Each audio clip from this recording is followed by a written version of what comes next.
So Ubisoft recently released a new story trailer for Star Wars Outlaws, which is their upcoming new open-world Star Wars game that garnered a lot of attention when it was first announced. And we've got an official release date now. The game is launching on August 30th, 2024. And you can see right here the likes to dislikes ratio of this trailer is 50-50. It's looking pretty rough.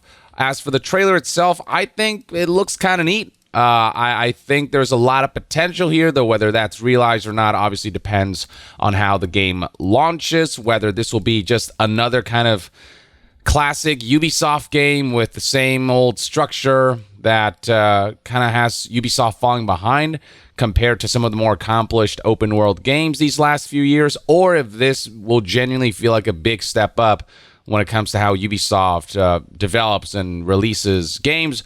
I hope it's, I wish the best for it. And I don't know. It looks cool to me. I like what I'm seeing so far. But at the same time, I have to see more, and I'm not just jumping in with blind hype. I'm in wait-and-see mode for this one. Now, why is the likes to dislikes ratio so divided? Well, I'm sure some people looked at the trailer and said it's not for me, but others are upset at just the way Ubisoft has been conducting itself. You can see that many of the top comments aren't necessarily against this trailer or this game itself, but against Ubisoft in general. People saying things like never believe Ubisoft until you try the game yourself. People complaining about the fact that Ubisoft once told me to be comfortable not owning my games, which is indeed something an executive said not that long ago when discussing how they want subscriptions to be normalized, and for that to happen, people need to feel comfortable not owning their media, which is just an outlandish proposition. But then you look at some of the more anti-consumer aspects of this product that is no fault of the developers. This is just how Ubisoft operates. But unfortunately, it does affect the optics surrounding this game, starting with the fact that Star Wars Outlaws Physical Edition will require an online connection to install, which renders the whole idea of why you'd want to own a physical edition just completely moot. So this is nothing new for Ubisoft. They did the same thing for Avatar Frontiers of Pandora. But that means that if you uninstall the game and you have the physical copy and down the line you want to reinstall it, and if there's online issues or the servers go down or the game is no longer supported, you could potentially lose access to the game despite the fact that you own this physical copy that is not usable without that online connection that downloads a patch that allows you to play the game.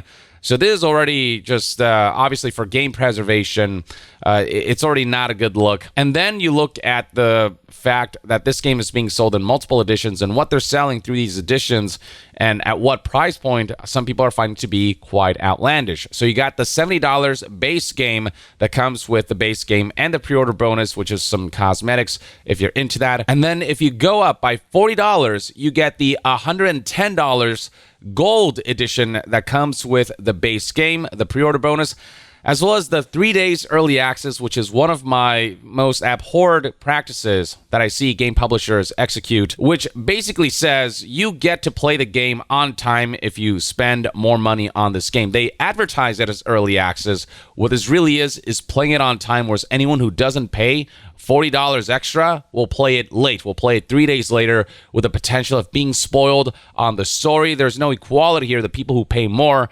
get first privilege, and this is just, it's always been just a really scummy tactic that I never want to endorse, and that's becoming far too normal, especially where Ubisoft is concerned. And then we have the Season Pass, which comes with 2 DLCs that will release after launch. Though, of course, we don't know the scope of the DLC. We don't even know if we're going to like the base game itself or the DLCs to be justified. And we don't know whether the DLCs themselves will be worth the asking price of this edition. And then beyond that, we have the scummy aspect of content that already exists being extracted from the base game so that they can sell it back to you at a premium. The Jabba's Gambit exclusive mission is available at launch through this Season Pass. And then there's the Kessel Runner character pack featuring additional cosmetics for Kay and Nyx. So it's cosmetics on top of gameplay content, on top of DLCs whose scope and quality we don't know, and therefore it's hard to define whether the price point of $110 for this edition is justified. And notice how, more expensive editions, they're getting more expensive as well. It used to be that deluxe editions or gold editions or whatever, they're like near $90 or $100. Now we're at $110. And then you got the Ultimate Edition, which comes with everything that the gold edition has on top of various cosmetics. The Rogue Infiltrator bundle, which is just essentially cosmetics for K, Nyx, the speeder, and the Trailblazer spaceship.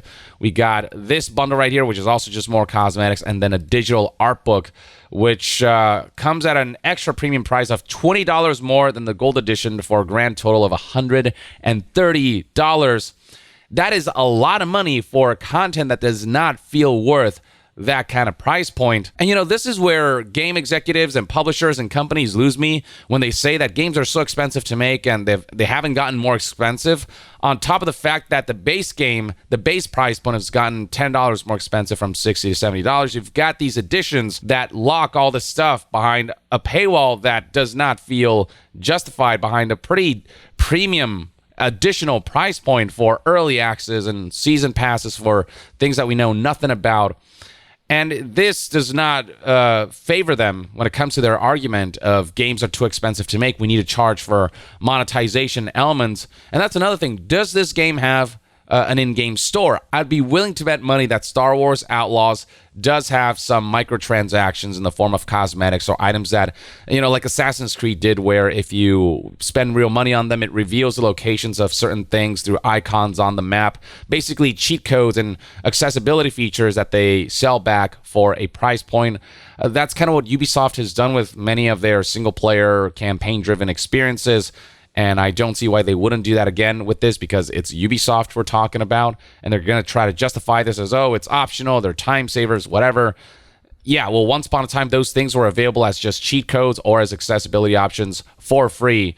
And the fact that they might potentially implement that on top of these expensively priced editions, it just generates negative optics for all of Ubisoft releases. And already news outlets are covering how the Star Wars Outlaws $110 and $130 editions prompt a collective sigh from potential players tired of season passes and ill-advised early access periods. We've got people discussing how when you have to look at charts like these, it just makes me think, I can't wait to buy the full game for $20 years later. Some people are noting how in certain countries, if you want to get the most expensive edition, like in Canada, you're talking about 176 Canadian dollars, and this is just for essentially a digital art book that is essentially just a PDF. Like there's nothing physical that comes with it that might justify the higher price point or that higher expense. And all this also comes embroiled with another controversy that Ubisoft is facing right now in regards to their shutdown of the game The Crew. This is the first game in the series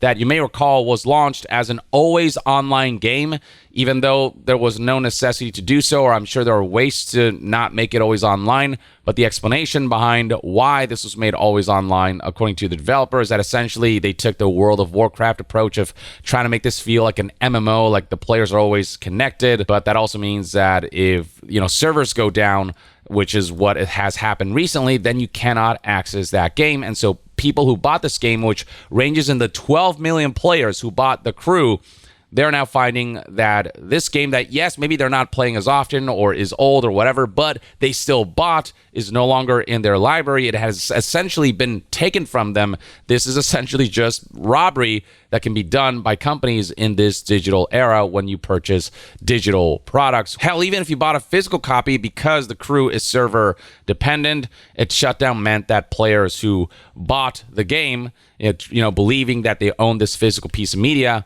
are finding themselves that this is just paperweight now. The disc and the box, it's worth nothing now. And there's been this movement going on right here that was kickstarted by a YouTuber who goes by the name Accursed Farms. You can see right here, this video has garnered quite a significant number of views and likes.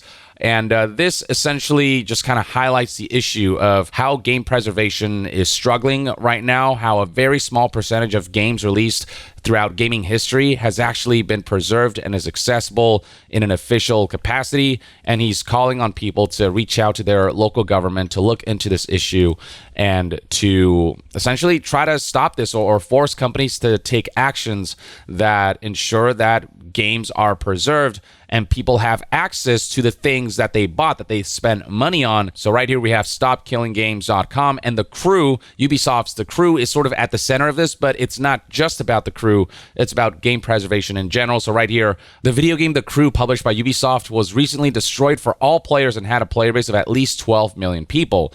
Due to the game's size and France's strong consumer protection laws, this represents one of the best opportunities to hold a publisher accountable for this action. If we are successful in charges being pressed against Ubisoft, this can have a ripple effect on the video games industry to prevent publishers from destroying more games. If one company is held accountable, then other companies will look at that and go, oh shit, we could be held accountable for this as well. And they might actually be forced to take measures to take efforts to preserve games and to stop stripping products that consumers bought away from them. So if you go to this website, you can find essentially a guide on how to reach out to government officials and to issue official petitions and stuff to those governments across various regions. So check this out if you're interested in that. But yeah, this is already a controversy that Ubisoft is embroiled in, and this certainly isn't helped by the fact that Star Wars Outlaws requires an internet connection even if you own the physical edition. And so that means that one day you will lose access to the game if the game is no longer supported, if servers go down. And then when you add all of that on top of the way a Ubisoft executive decided to put the notion out there that people should get used to and feeling comfortable about not owning their games because, well, you know, with the digital era, you don't lose your progress. If you resume your game at another time, your progress file is still there. That's not been deleted. You don't lose what you've built in the game or your engagement with the game. Basically saying that your progress will carry on forever because it'll live on digitally, which is horseshit, by the way. And ironically, Ubisoft's The Crew is proof of that, because not only did you lose access to all of your progress surrounding that game, but you lose access to the game as a whole because it no longer exists. When you add all of these different things up together, it's no wonder why sentiments surrounding Ubisoft and their upcoming releases aren't entirely positive, even if people want to be hopeful that Star Wars Outlaws will actually be a really great boundary-pushing Ubisoft game and a really great Star Wars game, and I hope it is, but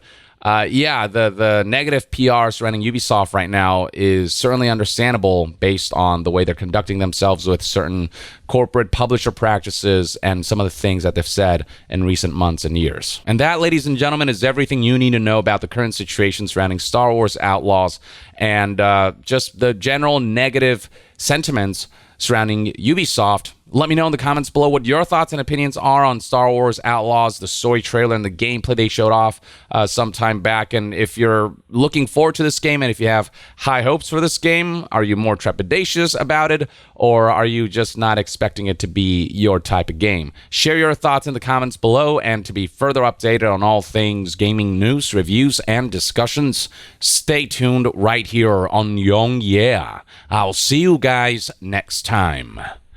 Young out.